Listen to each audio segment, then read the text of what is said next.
కర్ణాటకలో జరిగిన వాల్మీకి స్కామ్ కర్ణాటక కాంగ్రెస్కే కాదు తెలంగాణ కాంగ్రెస్ కూడా ముచ్చెమటలు పట్టిస్తోంది. కింద మీద పడి ఇక్కడ కాంగ్రెస్ వాళ్ళు రేవంత్ రెడ్డి గారు మీడియాని మేనేజ్ చేస్తూ విషయాలు బయటికి రాకుండా ఆపుతా ఉన్నారు. కానీ ఆ మబ్బులు కూడా తప్పకుండా 4-5 రోజుల్లో విడిపోతాయని నేను అనుకుంటాను. గవర్నమెంట్ డబ్బులు గవర్నమెంట్ అకౌంట్ల నుంచి అక్రమంగా ఏ కారణం లేకుండా సరిగ్గా పార్లమెంట్ ఎలక్షన్కు ముందు 180 కోట్ల రూపాయలు దారిమల్లినాయి. కర్ణాటక ముఖ్యమంత్రి స్వయంగా సిద్ధరామయ్య గారు అసెంబ్లీలో ఈ వాల్మీకి స్కామ్లో భారీ ఎత్తున డబ్బులు దారిమల్లినాయని ఆయనే ఒప్పుకున్నారు. అందులో హైదరాబాద్లోని 9 బ్యాంక్ అకౌంట్లకి 45 కోట్ల రూపాయలు ట్రాన్స్ఫర్ చేశారు. దీని మీద ఎంక్వైరీ మొదలు కాగానే ఏమైందో ఏమో తెలియదు కానీ వాల్మీకి కార్పొరేషన్ అకౌంట్ సూపరింటెండెంట్ ఆఖరికి ఆత్మహత్య చేసుకున్నాడు.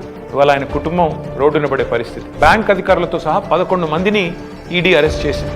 కర్ణాటక నుండి మన తెలంగాణకు అక్రమంగా ఈ డబ్బు ఏ అకౌంట్లలోకి వచ్చింది, ఆ అకౌంట్లు ఎవరివి, ఈ తీగ లాగితే తెలంగాణ కాంగ్రెస్ డొంక మొత్తం కదులుతూ ఉన్నది. మొన్న పార్లమెంట్ ఎన్నికల్లో తెలంగాణ కాంగ్రెస్ పార్టీ తన ఖర్చులకు ఈ డబ్బులే వాడినట్టుగా అనిపిస్తూ ఉంది. 4.5 కోట్ల రూపాయలు నేరుగా V6 బిజినెస్ అనే కంపెనీకి ట్రాన్స్ఫర్ అయినట్టుగా ఆధారాలు ఉన్నాయి. ఈ V6 బిజినెస్ కంపెనీ ఓనర్ ఎవరు?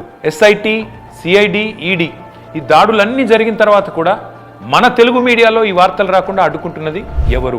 పార్లమెంట్ ఎన్నికల సమయంలో కొన్ని బంగారం షాపులు, బార్ల నుండి భారీ మొత్తంలో డబ్బులు తీసుకున్నట్టుగా తెలుస్తూ ఉంది. వారికి కాంగ్రెస్ పార్టీకి ఉన్న అనుబంధం ఏంది?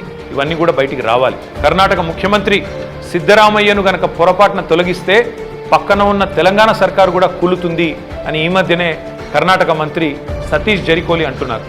మరి కర్ణాటక కాంగ్రెస్తో తెలంగాణ కాంగ్రెస్కు అంతలాగా పెనవేసుకున్న ఈ అనుబంధం ఈ వాల్మీకి స్కామేనా? ఈ వాల్మీకి స్కామ్లో భారీ మొత్తంలో వాటా తెలంగాణ కాంగ్రెస్ నాయకులకు కూడా చేరిందని ఆధారాలు దొరికినా ఈడీ ఎందుకు మౌనంగా ఉంటుంది? అసలు తెలంగాణ కాంగ్రెస్ నాయకుల మీద దర్యాప్తు జరగకుండా రక్షిస్తున్నది ఎవరు? పార్లమెంట్లో గాయి చేసుడు తప్ప బయట మాత్రం ఏమీ తమ సొంత పార్టీ అవినీతి మీద నోరు విప్పని రాహుల్ గాంధీ ఖచ్చితంగా నోరు విప్పాలి. ఈ వాల్మీకి కార్పొరేషన్ గుట్టు విప్పాలని చెప్పి నేను డిమాండ్ చేస్తా ఉన్నాను.